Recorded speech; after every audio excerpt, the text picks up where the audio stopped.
भारत ने हमारे प्रधानमंत्री जी की दाद देनी होगी।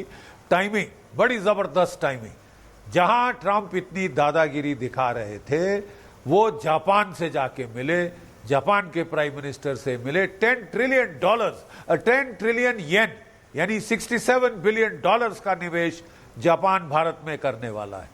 बहुत सारा हमारा डिफेंस कोऑपरेशन होगा। चंद्रयान हम मिल के चला रहे हैं, ठीक है। 5 लाख लोगों का आदान प्रदान होगा। ये लोग भूल गए हैं कितना बड़ा अचीवमेंट हुई है जापान के साथ। फिर वो गए तियानजिन, ठीक है। शी जिनपिंग साहब से जो मिला है, इट इज क्या बोलते हैं, ट्रांसफॉर्मेशन।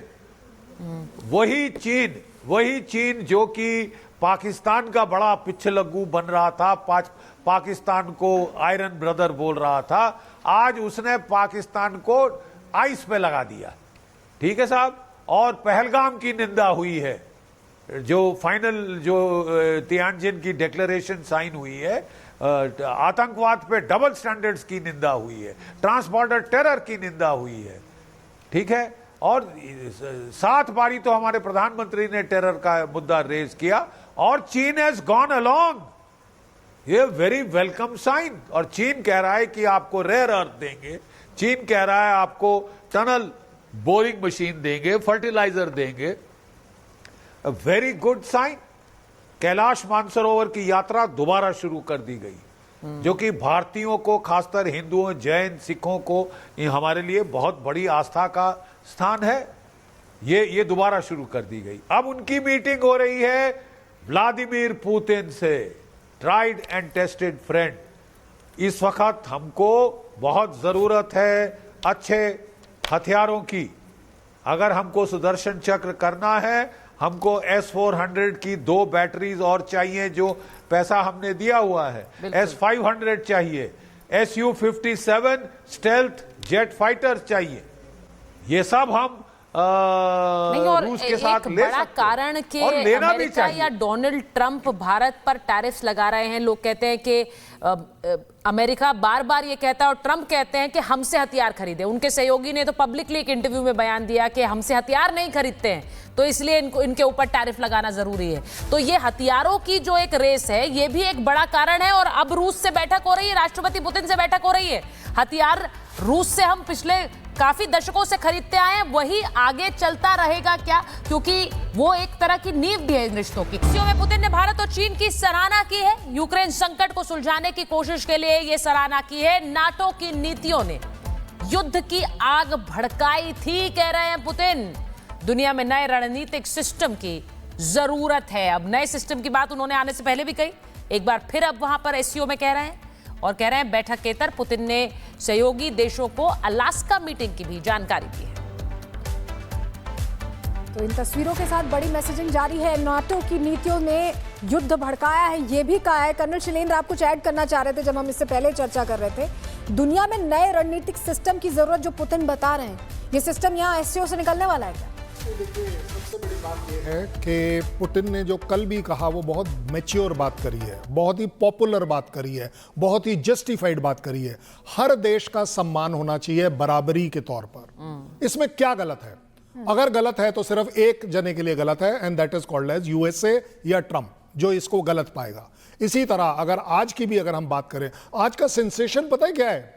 ब्रेकिंग न्यूज पता है क्या है? आज की ब्रेकिंग न्यूज ये है कि पहलगाम इंक्लूड हुआ है। मुझे तो ये नहीं समझ आ रही कि शहबाज शरीफ ने साइन कैसे किया होगा। उसके हाथ कांपे होंगे या नहीं कांपे होंगे, और घर जाकर अभी कितने जूते पड़ेंगे, वो एक अलग बात है।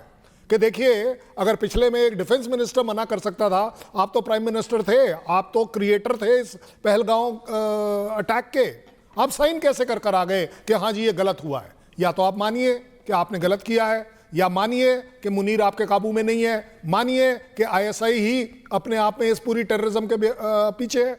ये एक एक्नॉलेजमेंट है कि एज अ सरकार आप बोलते हैं कि ठीक है जी, पहलगाम अटैक की निंदा करी जानी चाहिए।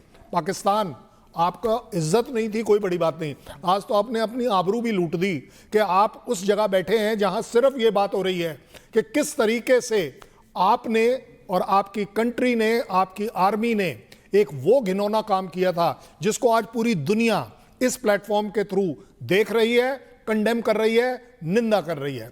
उससे भी बड़ी बात जो आती है कि as far as US is concern, देखिए हमारा कहीं किसी पॉइंट ऑफ व्यू से यूएस के साथ कोई डिफरेंस नहीं है। मैं आपको वैसे बता दूं मोटे तौर पर डिफरेंस कहां से शुरू हुआ, आपके यहां से शुरू हुआ। आपने हमें पाकिस्तान बनाने की कोशिश करी, जो हम कहेंगे पेपर के ऊपर साइन करो, संधि करेंगे। अच्छा एक बात बताइए, अगर इंडिया ने नहीं माना कि आपने हमारे बीच में युद्ध रुकवाया सो कॉल्ड, और आपका कहना था, ट्रंप का अपना कहना था कि मैंने युद्ध ये बोलकर रुकवाया कि मैं ट्रेड ट्रीटी करूंगा, तूने तो नहीं करी भाई, आप झूठे साबित हुए। उससे भी बड़ी बात, कहीं किसी ने बोल दिया कि ये डिप्लोमेसी का फेलियर है, पता नहीं क्या फेलियर है। भाई साहब एक बात बताइए, यूएस तुम्हारी तो दुनिया में डिप्लोमेसी की धाक है, दबाव वाली, आप कैसे फेल हो गए?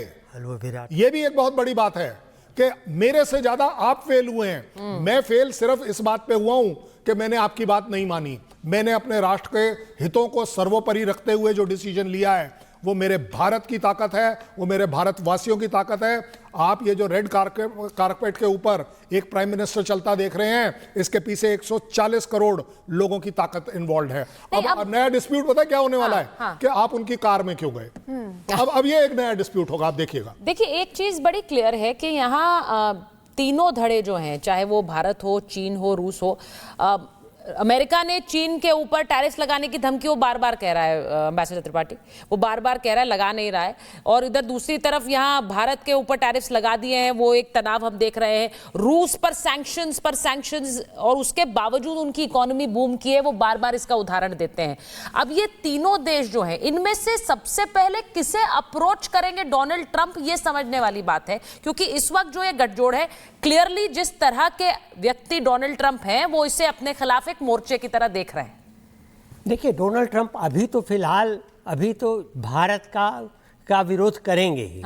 क्योंकि उनको चीन से रेयर अर्थ लेना है, सेमीकंडक्टर्स लेना है, जिसके अभाव, मैग्नेट के अभाव में उनकी फोर्ड मोटर्स बंद हो गई है। और रूस से उनको तेल भी चाहिए, रूस से उनको फर्टिलाइजर भी चाहिए, रूस से उनको और भी चीज़ें चाहिए। और सबसे बड़ी बात कि यूक्रेन में युद्ध रुकवाना है, तो इसलिए उनके तो इंटरेस्ट वहाँ लगे हुए हैं। वो ये नहीं समझ पा रहे हैं कि भारत में उनका इंटरेस्ट इससे ज़्यादा है, लेकिन वो सिर्फ अपने पर्सनल एजेंडा के में ही सोच रहे हैं। उनका फोकस वही यूनिफोकल है उनका व्यू, और वो यही सोच रहे हैं। तो भारत की खिलाफत करेंगे, लेकिन जैसा कि निकी हैली ने कहा, कई अर्थशास्त्रियों ने कहा कि ट्रंप खुद ही खुद न अपने या अपनी पार्टी के बल्कि अमेरिका के पैर पे गोली मार रहे हैं। क्योंकि अमेरिका का आप कह रहे हैं कि ठीक, अभी देखिए आज की न्यूज़ है कि ट्रंप ने कहा भारत समेत कुछ देशों के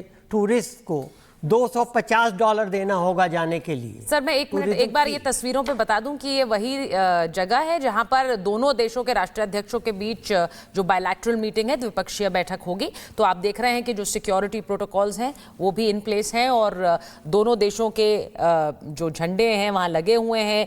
बायलैटरल मीटिंग के लिए मंच तैयार है। दोनों तरफ जो राष्ट्राध्यक्ष बैठेंगे उनके साथ उनका जो एक दल है वो बैठेगा इसी मंच पर, इसी मेज पर, और दोनों तरफ रूस और भारत के झंडे वहां लगे हुए हैं। तो यहां पर वो इंपॉर्टेंट बायलैटरल मीटिंग होने वाली है एम्बेसडर त्रिपाठी, जिसका हम जिक्र कर रहे थे कि वो यहीं पर होगी, और उसका इंतजार कर रहे हैं कि दोनों राष्ट्राध्यक्ष पहुंचे। लेकिन जो बात आप कह रहे थे, अमेरिका मैसेजिंग सर कर रहा है, जो आपने बात कही, और उसके साथ साथ क्वाड वाली मैसेजिंग 2 दिन पहले ही कर दी, नहीं आएंगे, वो अपने तेवर भी दिखा रहे हैं। देखिए अगर अब ये भी बड़ी बेतुकी बात है कि अगर ट्रंप कह रहे हैं कि हाँ वो नहीं आ सकते हैं इसमें, तो इसमें नुकसान किसका होगा? भारत का तो क्वाड में बहुत कम स्टेक है। क्वाड की तो शुरुआत ही अमेरिका ने की है।